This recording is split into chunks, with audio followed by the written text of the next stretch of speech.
ढेर रात का समय था। हवा में एक अजीब सी ठंडाहट और गलियों में पूरा सन्नाटा। सिर्फ एक ऑटो की आवाज़ गूंजती हुई और जैसे ही आप पीछे मुड़ो एक ऑटो बिना ड्राइवर के आपके पास से गुजरता है। ये सुनने में कोई फिक्शनल हॉलीवुड स्टोरी जैसा लग रहा होगा, लेकिन नहीं, ये एक रियल स्टोरी है। तो कुर्सी की पेटी को बांध लो। तो लेट्स स्टार्ट द वीडियो, क्योंकि जहाँ पे हॉरर है, मिस्ट्री है, वहाँ पे दी नाइट टेरर है। कहानी की शुरुआत होती है अंकित बोल के कॉलेज स्टूडेंट से, जो एक नाइट क्लब से रात में वापस आ रहा था। एक्चुअली अंकित जिस रोड से वापस आ रहा था वो काफ़ी ज़्यादा एक हॉन्टेड रोड था और लोग उस रोड में नाइट में ट्रैवल नहीं करते थे। और अंकित के दोस्त ने भी बताया कि वो उस रोड से ना जाए, लेकिन अंकित ने नहीं सुना। उसके दोस्त ने बताया कि रात में यहाँ पे एक हॉन्टेड ऑटो घूमता है जो आने जाने लोगों को जान से मार देता है। लेकिन अंकित को ये सब हॉरर स्टोरी में बिल्कुल भी बिलीव नहीं था। वो मानता था ये सब बस फिक्शनल है, ऐसा कुछ भी नहीं होता, और वो उस रोड में चला जाता है, जो उसकी सबसे ज़्यादा बड़ी गलती में से एक थी। अगले टाइम उसके संग क्या होने वाला था उसको बिल्कुल भी ये चीज़ एहसास नहीं था। अंकित ने बिना कुछ सोचे समझे उस रास्ते में अपना कदम रख दिया और वो धीरे धीरे पैदल आगे बढ़ ही रहा था। तभी उसको काफ़ी ज़्यादा अजीब सी फीलिंग आने लगी, जैसे उसके पीछे कोई खड़ा है। और जैसे उसने पीछे मुड़ा उसने देखा कोई भी नहीं, जो लिटरली शॉकिंग चीज़ थी।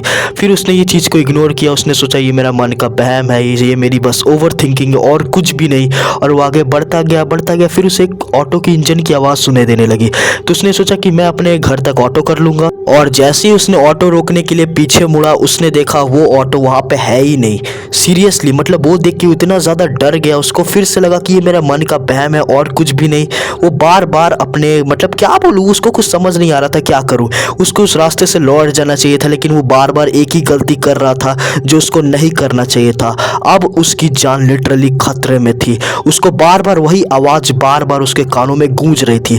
अब अंकित को बहुत ज़्यादा डर लगने लगा और वो काफ़ी स्पीड में घर भागने लगा। लेकिन उसका घर काफ़ी ज़्यादा दूर था, तो और भी ज़्यादा बड़ी प्रॉब्लम अब क्रिएट हो रही थी। जैसे ही अंकित बहुत तेज़ी से भाग रहा था उसने देखा एक ऑटो उसके सामने से आ रही है। काफ़ी तेज़ी से उसकी लाइट चमक रही है। तो अंकित को अब लगा कि भाई ये तो मेरा मन का धोखा नहीं है, ये रियल है। तो उसने उस ऑटो को रोकने के लिए काफ़ी ज़्यादा ज़ोर ज़ोर से चिल्लाया, जो उसकी सबसे ज़्यादा बड़ी गलती में से एक था।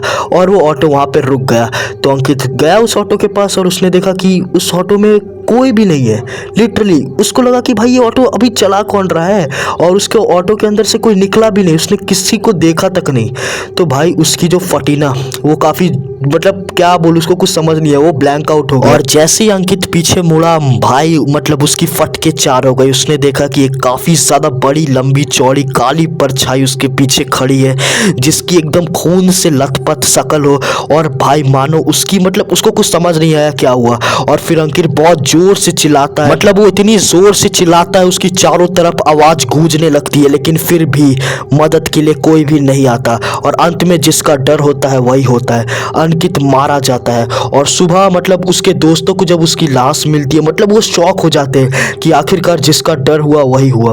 उसने पुलिस को बुलाया उसके दोस्तों ने, और जब पुलिस ने इन्वेस्टिगेशन की तो बॉडी में कुछ खास ऐसा मिला नहीं, जो लिटरली काफ़ी ज़्यादा शॉकिंग चीज़ थी। और उसके दोस्तों को भी ये चीज़ समझ आ गया, हमें अंकित को पहले रोकना चाहिए था। हमने बहुत रोकने की कोशिश की लेकिन उसने माना ही नहीं।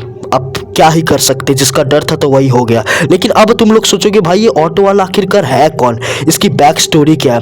तो अब हम लोग इस ऑटो वाले की बैक स्टोरी भी जान लेते हैं। तो उस ऑटो वाले की स्टोरी ये है, उस ऑटो वाले का नाम था रमेश। और रमेश काफ़ी ज़्यादा मेहनती एक ऑटो वाला था, मतलब वो अपने घर चलाने के लिए काफ़ी ज़्यादा मेहनत करता था और उसके लाइफ में काफ़ी सब बढ़िया भी चल रहा था। लेकिन एक दिन ना, मतलब क्या हुआ, रमेश अपने घर से नॉर्मल निकलता है, ऑटो चलाता है और रात में वही रोड से वापस आ रहा होता है, ठीक है। और तभी सामने से एक ट्रक आता है जिसको रमेश ने, मतलब रमेश इतना ज़्यादा थक जाता है, वो मतलब सो जाता है, ठीक है।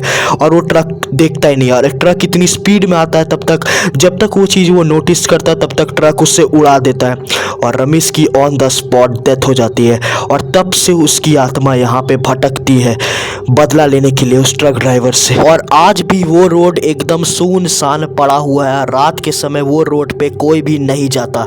हालांकि दिन में वो रोड में काफ़ी ज़्यादा चहल पहल रहती है, लोग आना जाना करते हैं, लेकिन उस टाइम कुछ होता नहीं। लेकिन रात होते ही ये रोड एक अलग ही मोड़ ले लेती है। अब तुम खुद ही समझ जाओ मैं किस मोड़ के बारे में बात कर रहा हूँ। तो हमारी आज की ये हॉरर स्टोरी यहीं पे एंड होती है। आई होप तुम लोग को ये वीडियो पसंद आया होगा। सो मिलता हूँ तुम लोग से अगली वीडियो में। बाय। लाइक करके इस चैनल को सब्सक्राइब कर देना, क्योंकि हम हर दूसरे दिन ऐसी हॉरर वीडियोस लाते रहते हैं ताकि आपका दिन बढ़िया हो सके। मिलता हूँ तुम लोग से अगली वीडियो में। बाय। और हाँ, जाने से पहले मेरे चैनल की प्लेलिस्ट को चेक करना मत भूलना, क्योंकि वहाँ पे और भी ज़्यादा इंटरेस्टिंग हॉरर स्टोरी है जिससे तुम्हारा एकदम दिन बढ़िया हो सकता है।